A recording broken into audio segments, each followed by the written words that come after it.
Bismillahirrahmanirrahim. Assalamualaikum warahmatullahi wabarakatuh. Pada kesempatan kali ini saya akan menjelaskan tentang jenis-jenis SPT untuk WP orang pribadi, di mana beberapa jenis SPT tersebut sudah pernah kita kerjakan di kasus 2, 3, dan 4. Nah, di kasus yang keempat kemarin kita akan mengisi SPT dengan formulir yang bernama SPT 1770 SS. Kalau sebelumnya itu kita sudah pernah mengisi SPT 1770 S, kemudian 1770 tanpa S. Nah, pada kesempatan ini adalah formulir dengan nama formulir 1770 SS. Nah, sebelum menuju kepada cara pengisiannya, kita lihat dulu beberapa materi yang ada di dalam slide ini yang berasal dari Direktorat Jenderal Pajak, yaitu tentang dasar hukum, gambaran umum, serta apa dan bagaimana tentang SPT 1770 SS. Nah, dasar hukumnya bisa dibaca sendiri ya, saya kira ini dibaca sendiri, kemudian pengertian dari SPT, kemudian kenapa kita kok wajib mengisi dan menyampaikan SPT, bisa dilihat di sini. Dan materi ini adalah materi yang sudah pernah disampaikan dulu ketika kita belajar ketentuan umum dan tata cara perpajakan. Kemudian dari slide-slide yang ada di sini, ini sebenarnya adalah review ulang dari materi tentang pajak penghasilan, ya. Objeknya apa saja, kemudian apa saja yang bukan objek pajak, kemudian sumber-sumber dari beberapa penghasilan itu kalau dilihat ada 4 jenis di sini yang mempengaruhi model atau bentuk SPT yang akan kita pakai untuk melaporkan kewajiban perpajakan. Kemudian kita ulang tentang PTKP dan seterusnya. Ini dibaca sendiri, saya kira sudah tidak asing lagi. Nah, sekarang SPT orang pribadi itu memiliki 3 jenis, ya. Ini SPT 1770 itu dipakai untuk melaporkan penghasilan orang pribadi yang berasal dari usaha atau pekerjaan bebas yang menyelenggarakan pembukuan atau menggunakan NPPN di dalam menghitung penghasilan itu. Kemudian jika ada juga penghasilan yang berasal dari satu atau lebih pemberi kerja, kemudian ada penghasilan yang dikenakan PPh final dan atau bersifat final, serta penghasilan dari penghasilan lain selain yang disebutkan di atas. Kemudian jenis untuk 1770S itu adalah untuk melaporkan penghasilan dari WPOP yang berasal dari satu atau lebih pembeli kerja, penghasilan dalam negeri lainnya, dan penghasilan yang dikenakan PPh final.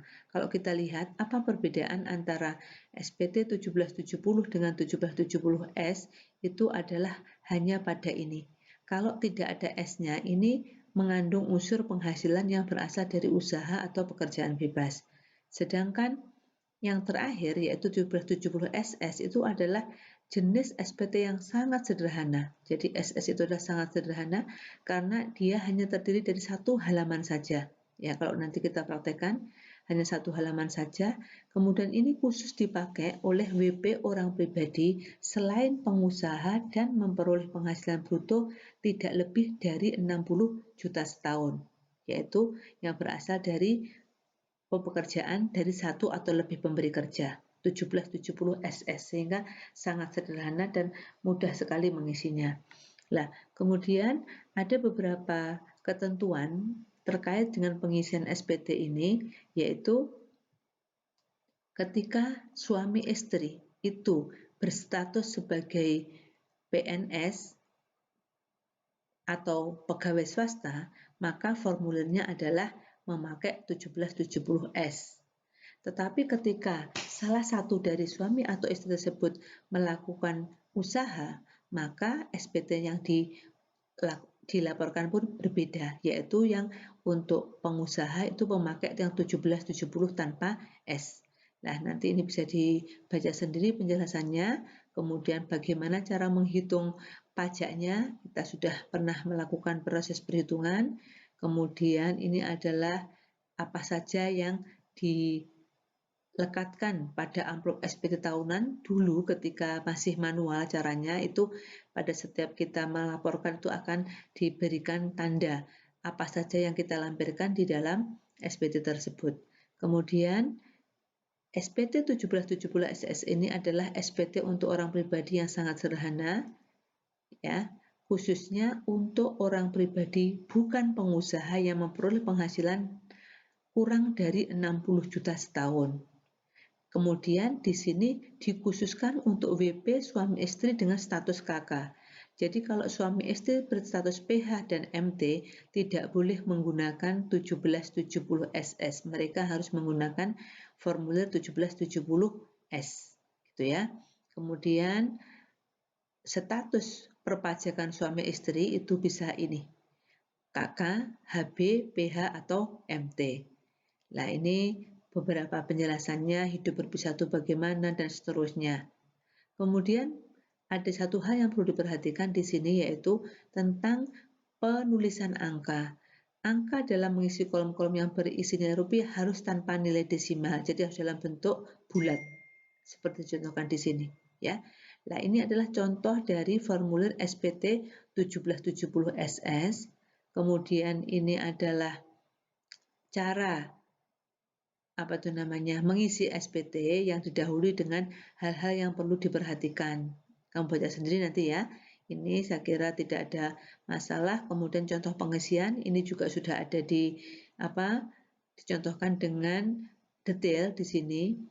Kemudian persiapannya apa saja yang harus siapkan ketika kita mau mengisi SPT 1770 SS. Tentunya yang pertama adalah menyiapkan bukti pemotongan BPH.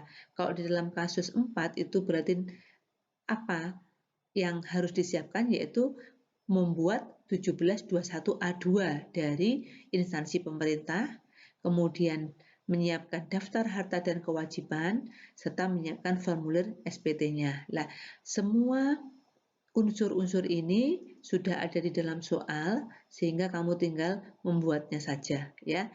Kemudian di sini secara detail masing-masing isian itu diisi dengan apa, itu sudah ditunjukkan oleh tanda-tanda ini. Jadi kamu tinggal membaca, saya kira tidak perlu saya jelaskan lebih lanjut, insya Allah ini mudah dilakukan. Silahkan mencoba,